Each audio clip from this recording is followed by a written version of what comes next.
Alright, so hopefully you've watched the nutrient needs for horses video. And so now we're going to talk about how they get those nutrients and from what feeds. So, feeds and feeding horses. Determining what to feed. In balancing rations, the goals of a horse owner are to furnish horses with a daily supply of nutrients, there we go, in the correct amounts, supply palatable, easily obtained feedstuffs, and provide feedstuffs economical for the conditions. Horses in the wild spend several hours a day grazing, and therefore a proper diet should begin with adequate amounts of good quality roughage. Supplementing hay or pasture with the correct concentrates will balance out the ration.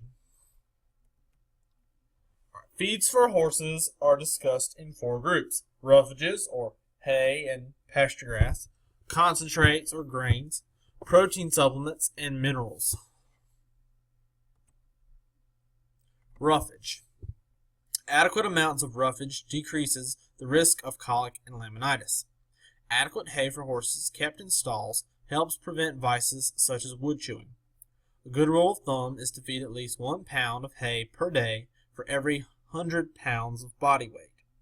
It is important when selecting dry roughage that it be free of dust and mold. If not, it may cause heaves or colic.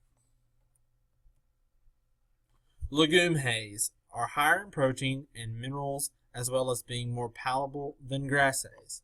The following are several types of legume hays.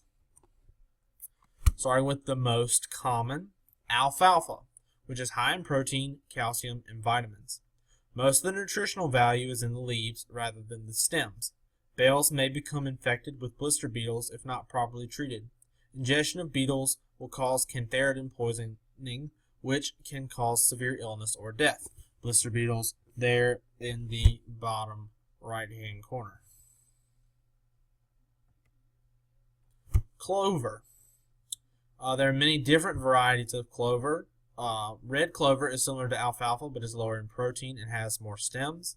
Alsite clover also makes good quality hay for horses. Lespedeza is higher in protein than red clover but half the calcium of alfalfa. Bird's foot trefoil. Calcium and other nutrient levels are similar to alfalfa and clover. Makes a good quality pasture forage when used in conjunction with grasses. Grass hays yield less per acre and are lower in protein, calcium, and vitamins, but less prone to mold and dust than legumes. A legume hay is the leafy stem and leaves, obviously, of a plant which produces a small underground, for lack of a better word, nut, whereas a grass is just a tall leaf of a plant. That's really not a good differentiation, but hopefully it makes sense. Alright, first is Timothy. An incredibly popular wide range of climatic adaptability, ease of curing, bright color, and freedom from dust makes it a favorite. Low in protein and therefore more appropriate for older working horses rather than breeding or growing horses. As such, protein should be supplemented by a high protein grain like oats. Cereal grasses make good hay when cut early.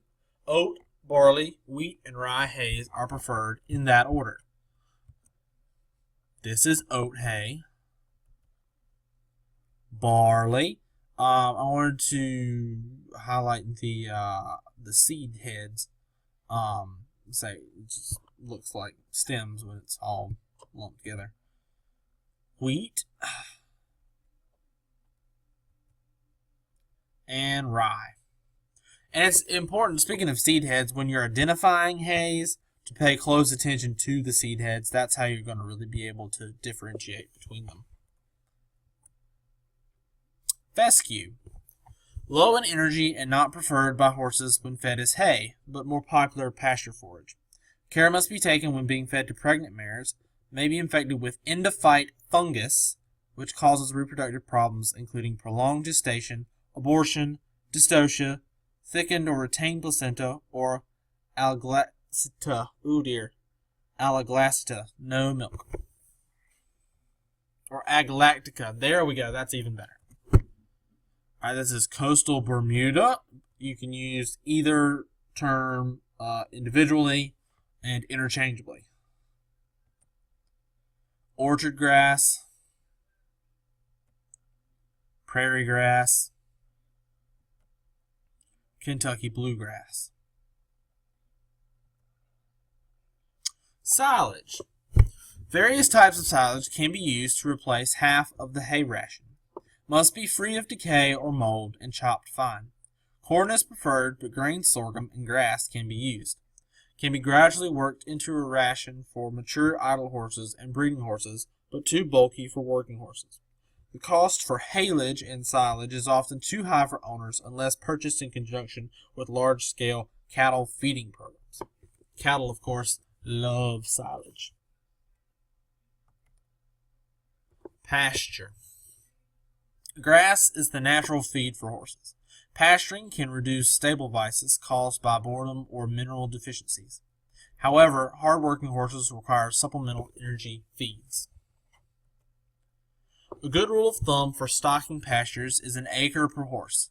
This may vary, however, depending on forage species, season, environmental moisture, fertilization, and length of time horses have access to the pasture. Recommendations for managing grazing of horses include the following. Forage must be high quality. Do not overestimate forage availability in determining stocking rate. Available forage will change with the seasons. Allow sufficient growth of forage before allowing grazing. Rotate pastures by removing horses periodically, if you can. Decrease sacrifice areas by relocating feed and water troughs, i.e. the muddy spot that you get around the water trough.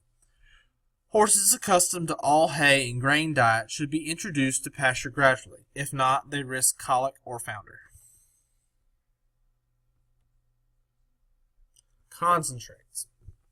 Concentrates are high-energy feeds which are used in conjunction with hay to regulate energy intake and ensure nutrients to meet the needs of work, growth, or reproductive performance. Horses typically really like grain, so one should be careful to prevent bolting. Bolting occurs when horses rush their food to the point of choking. Substituting one or more grains for another should be done gradually. Oats. The grain choice of most horses and horse owners. They are higher in protein than most grains, which makes them compatible with low-protein grass hays. Disadvantages are in digestible energy and variability of quality. Corn. Good for improving the condition of thin horses and maintaining condition of hardworking horses. Because of its high energy and low fiber, it must be fed with more care than oats in order to prevent colic. Grain sorghum. Can be substituted for corn in most rations. Varies in protein content and contains small amounts of vitamin A. Best when used in a grain mixture, and should be cracked or rolled. Barley. A very satisfactory feed, better fed in conjunction with another type of grain. Wheat. Should be rolled or coarsely ground. Tends to be doughy when moist and produces palatability problems. Care should be given to prevent overfeeding, as this can result in the formation of a dough ball in the gut. Wheat. Highly palatable, wheat bran. Highly palatable, slightly laxative, that means it makes them go poop, and very bulky. Preferred for horses stressed by extreme fatigue, foaling, or sickness. Reasonably high in protein and phosphorus, but low in calcium. Cane molasses, usually added to feeds to reduce dust and increase palatability of a ration. It is very low in protein and usually expensive on an energy basis. Protein supplements. The horse's need for protein is relatively low and easy to meet with practical rations. It is important to supplement in young and growing horses in order to prevent deficiency and stimulate appetite. Also important in creating and maintaining a healthy hair coat. The following are some protein supplements. corn gluten meal, alfalfa meal, soybean meal, and linseed meal. Trace mineralized salt.